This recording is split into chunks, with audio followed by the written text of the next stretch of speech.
Aí eu te faço a seguinte pergunta. Quem ama, trai? Trai. Trai? Quem ama, trai. Polé. Porque quem ama está sujeito a errar. Quem ama continua sendo um ser humano.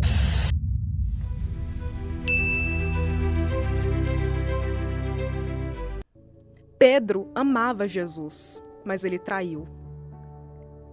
Entende? E naquele momento, quando ele ouviu o galo cantar e ele viu que tinha traído, ele chorou copiosamente. E ele se arrependeu do fundo do coração dele. Tanto é que lá na frente ele vai morrer em nome de Cristo. E ele só chorou e se arrependeu porque ele amava. Ué, mas como assim? Mas ele traiu? Pois é, mas amava. E amava muito, porque você só aceita morrer por alguém quando você ama essa pessoa. E a morte dele foi uma morte dolorosa. Então a gente precisa entender que nem sempre traição é falta de caráter. Eita. Existem traições e traições. Nem sempre traição Nem é falta de sempre caráter? traição é falta de caráter. Traição nunca jamais será correto. Sim. Nunca, nada poderá fazer com que uma traição seja considerada legítima. Mas existem traições e traições. Existem pessoas e pessoas. Quando é que, ao meu ver, uma traição representa falha de caráter? Quando ela é repetida. Porque todo comportamento que você repete, todo padrão comportamental fala sobre a sua consciência. Então, para você estar repetindo algo... Intencionalmente... Para você estar repetindo, fazendo de forma intencional, é porque você já perdeu a sensibilidade. Aquilo já não fere mais a sua consciência, aquilo não te incomoda mais, aquilo não fere mais os teus valores, até mesmo porque você nem tem mais valores. Se você acha que... Se você se acostumou com a traição ao ponto de fazer ali sempre, sem se preocupar com a outra pessoa, sem se preocupar com a tua própria consciência, isso mostra que você já está num estado de dessensibilização. Toda vez que a gente se expõe repetidamente a algo, a gente vai perdendo a sensibilidade àquilo. E é por isso que um dos métodos na psicologia para você perder um trauma é você se expor gradativamente a ele, porque toda vez que você expõe, você vai ficando menos sensível a ele. Então, toda vez que você trai de forma repetida, isso significa o quê? Que você já não está mais sensível à sua consciência. Então, para mim, esse tipo de comportamento é sim uma falha de caráter, a repetição. Mas acontece, e eu realmente acredito nisso, acontece de uma pessoa trair e se arrepender depois. E sentir o peso no coração dela. Eu tenho certeza, ninguém duvida disso, de que Davi se arrependeu do adultério, do qual ele participou. Eu tenho certeza disso. Então, e Davi amava Deus. Mas naquele momento ele traiu o Deus dele, sabe? Então a gente não pode radicalizar tanto as coisas assim. Tem gente que trai porque não ama, tem gente que trai porque não tem caráter, e tem gente que trai porque foi um erro ali pontual, do qual ela se arrepende, não vai mais cometer, e às vezes quando recebe uma segunda chance, volta muito mais consciente porque sentiu o peso da culpa. Então não acredito que só trai quem não ama, não acredito que sempre a traição é falta de caráter, não. Existem casos e casos, pessoas e pessoas. Às vezes, nós desejamos tanto algo que nós ainda não temos, que a gente se torna incapaz de valorizar o que Deus já nos entregou. Yes. E às vezes a gente está tão preocupado com o milagre de amanhã, que o milagre que já está acontecendo hoje, nós estamos chamando de rotina. E o que acontece é que aquilo que a gente despreza, inevitavelmente a gente perde. Deus não multiplica aquilo que a gente não valoriza. Deus não multiplica aquilo que a gente não valoriza. E enquanto nós estamos reclamando do que temos hoje, Deus trava lá em cima o que Ele poderia nos dar agora.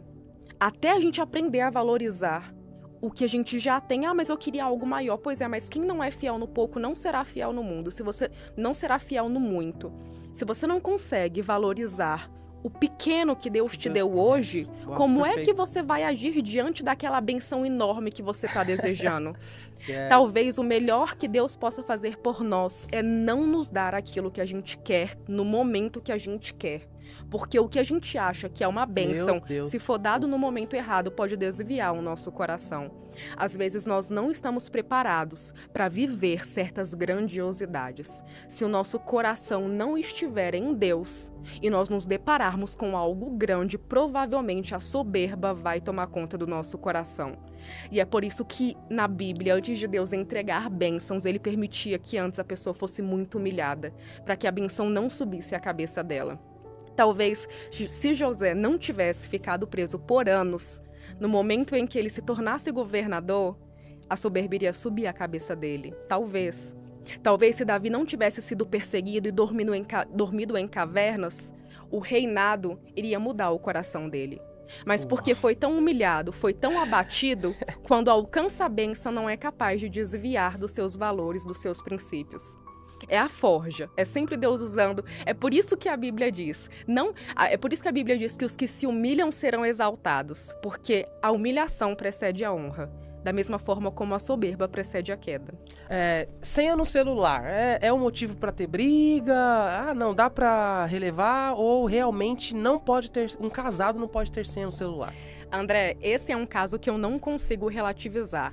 Para mim, senha em celular é desculpa para traição e ponto final. Isso. Não dar a senha do celular, alegar privacidade no seu celular, privar o acesso do outro ao seu celular é desculpa para traição e ponto final. Eita. Eu penso, que contradição, que paradoxo. Porque a pessoa convive com você, vocês dividem a criação dos filhos, vocês dividem a vida, dividem boletos, às vezes dividem uma empresa. Não há nada mais íntimo do que dividir a criação dos filhos com uma outra pessoa. Sim. Mas na hora que a pessoa pede para olhar o teu celular, você alega invasão de privacidade? Que contradição é essa? Não existe isso. O casamento implica intimidade em tudo. Você entra no corpo da pessoa no ato sexual.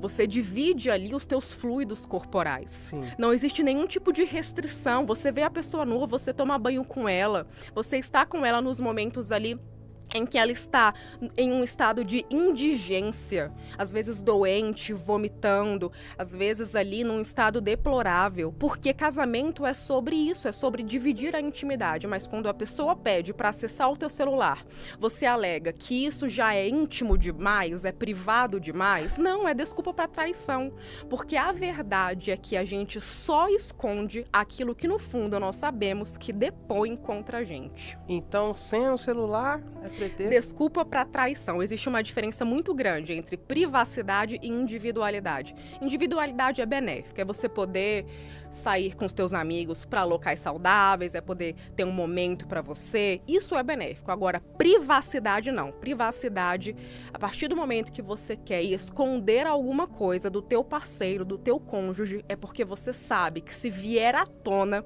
aquilo vai denunciar o erro que existe em você, que você está cometendo e que está tentando ocultar. Porém, saiba que não existe nada em oculto que uma hora não seja descoberto. Se você chegou até aqui, sua transformação só está começando. Não enfrente essa jornada sozinho.